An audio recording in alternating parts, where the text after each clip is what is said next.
बार एक व्यक्ति एक महात्मा के यहाँ जाकर पहुंचा और कहा, महात्मा जी लोग न जाने क्या क्या नाम रख देते हैं, गप्पू टप्पू।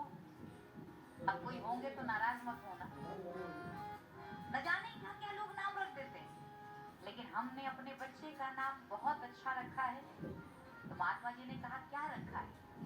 तो उसने कहा, एक का नाम गंजन, दूसरे का रंजन, तीसरे का सज्जन। महात्मा ने कहा, बस करो, चौथे का दंत मंजन रख देना। जब ऐसी ही सेटिंग पे नाम रखना है, तो लोगों के लिए तो लोग कुछ भी कह देते, अपनी ओर ध्यान नहीं देते। और ये कथा कहती है, राम जी का नाम बहुत लंबी चौड़ी लिस्ट थी, लेकिन नाम भी बहुत सोच समझ कर रखा।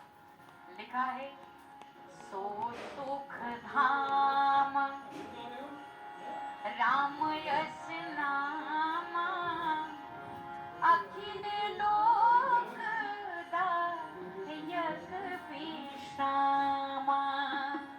सो सुख धाम राम यस नामा, राम यस नामा, अखिल लोक दायक विश्रामा।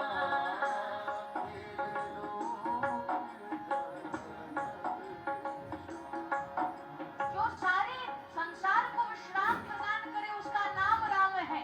और साथ ही विश्व भरण पोषण कर जोई,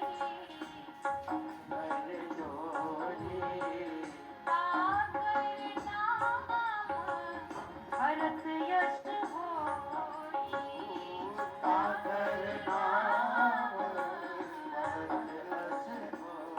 और साथ ही जाके सुमिरन तेरे पुनासा, तेरे नाम शत्रुहन वेद प्रकाशा।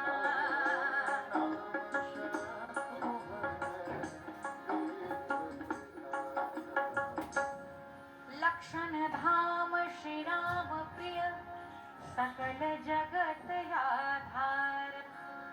गुरु वशिष्ठ तिहि राखा, लक्ष्मण नाम उदार। जो सारे संसार को विश्राम प्रदान करे उसका नाम राम है। देखो, राम जी का नाम ही ऐसा है। आप बड़ी शिकायतें करते हो, हमें आराम नहीं है, हमें शांति नहीं है। मैं कहती हूँ, आज से राम नाम लेना शुरू कर दें। राम का अर्थ ही यही है, नाम ही यही है, जो आनंद सिंधु सुख राशि, सीकर ते त्रैलोक सुपासी। सो सुख धाम राम अस नामा, अखिल लोक दायक विश्राम। अच्छा बताइए, बदनामी का डर किसको होता है? बदनामी का डर किसको होता है? जिसका नाम होगा वही तो बदनामी से डरेगा। लेकिन यह वेदांत का ब्रह्म बदनामी से नहीं डरता। ये कहता है, हमें बदनाम क्या करोगे, हमारा तो कुछ नाम ही नहीं है। तो सबसे पहले अयोध्या वासियों ने इस अरूप ब्रह्म को रूपवान बनाया और फिर अनाम ब्रह्म को अब नामकरण किया। सो सुख धाम राम अस नामा, नाम है राम, जो सारे संसार को सुख प्रदान करे, उसी का नाम राम है। तो मैं कहती हूँ, राम नाम खूब जपो। अब हमारे राम जी अपने बदनामी से बहुत डरते हैं। एक बार राम नाम लो, अगर विश्राम नहीं मिलेगा तो राम जी के नाम की निंदा हो जाएगी। इसीलिए जो राम नाम जपते हैं उन्हें दुनिया का सुख भगवान प्रदान करते हैं, उन्हें आनंद प्रदान करते हैं। आज से ही भगवान का नाम लेना शुरू कर दें, निश्चित आपके समस्त कष्ट दूर हो जाएंगे। और कहते हैं, आराम की जो तलब है तो एक काम कर। आराम की जो तलब है तो एक काम कर, आराम की शरण में और राम राम कर। यही आराम और विश्राम का सूत्र है, ठाकुर जी के श्री चरणों से जुड़े। सो सुख धाम राम असनामा, अखिल लोक दायक विश्रामा। विश्व भरण पोषण कर जोई, ताकर नाम भरत अस होई। जो सबका भरण पोषण, पूरे विश्व का भरण पोषण करे, उनका नाम भरत। और जाके सुमिरन ते रिपुनासा, नाम शत्रुहन वेद प्रकाशा।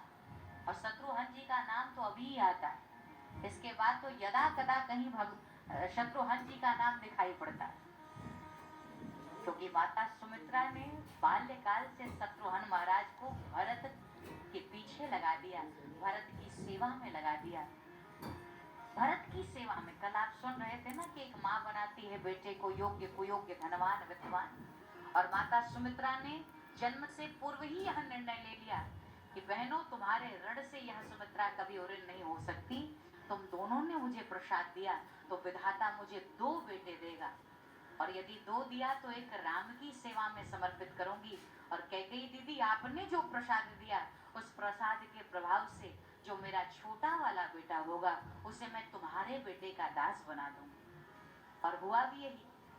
भरत जी का जो सब जगह नाम हुआ, और भरत जी जो भजन यजन कर पाए, राम भक्ति में लीन हो पाए, भरत जी की पूरी जिम्मेदारी शत्रुघ्न महाराज पे थी। शत्रुघ्न महाराज ने इतने भाव और लगन से भैया भरत की सेवा की है जिसकी जितनी चर्चा की जाए कम है। वही पिता उचित ढंग से परिवार का भरण पोषण कर सकता है, वही पिता भाव से भजन यजन कर सकता है जिसका बेटा बड़ा लायक हो। पिताजी कब भजन में लग जाएंगे, कब लग सकते हैं? पिताजी तभी भजन में लग सकते हैं जब बेटा सारी जिम्मेदारी निभा बेटा घर की सारी जिम्मेदारी निभाना शुरू कर दे। योग्य बेटे का यही कर्तव्य और लक्षण होता है। जब बेटा पूरे घर की जिम्मेदारी निभाना शुरू कर दे तो पिताजी मौज से भजन करते हैं। वही गुरु अच्छे से भजन कर पाता है जिसको अच्छा शिष्य मिलता है। शिष्य गुरु की अद्भुत सेवा करे, यही शिष्य का कर्तव्य है। गुरुदेव की अच्छी से सेवा करे, गुरुदेव का जब मन शांत होगा तभी तो गुरुदेव भजन कर पाएंगे। तो भरत जी भी राम भक्ति में जो डूब पाए, तो भरत जी का पूरा ख्याल रखने वाले शत्रुघ्न महाराज ही हैं। और आगे लक्षण धाम श्री राम प्रिय सकल जगत आधार, गुरु वशिष्ठ तहि राखा लक्ष्मण नाम उदार। अद्भुत चारों भाइयों का सुंदर नामकरण किया गया।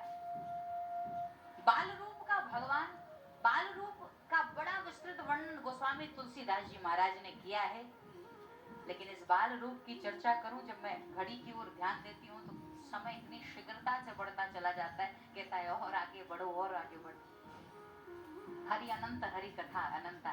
भगवान की बाल लीला ही इतनी अद्भुत है जिस पर बोला जाए तो 9 दिन 7 दिन कब बीत जाएंगे इसकी कोई गारंटी नहीं। इतनी अद्भुत लीलाएं भगवान ने की है। ये दिन कैसे बीत गए लोगों को पता ही नहीं चला। लोग उत्सव में ही रहे, दिन बीतता चला गया। और अब मेरे भगवान श्री राघवेंद्र सरकार बाल लीला को करते हुए बड़े हो रहे हैं। और जो एक योग्य बालक के अंतर्गत कर्तव्य होने चाहिए देवियों, वो मेरे राम जी के भीतर विद्यमान है। चौपाइयों का अवलोकन करें, विद्वान श्रोता बैठे हैं। गोस्वामी जी कहते हैं कि गुरु गृह गए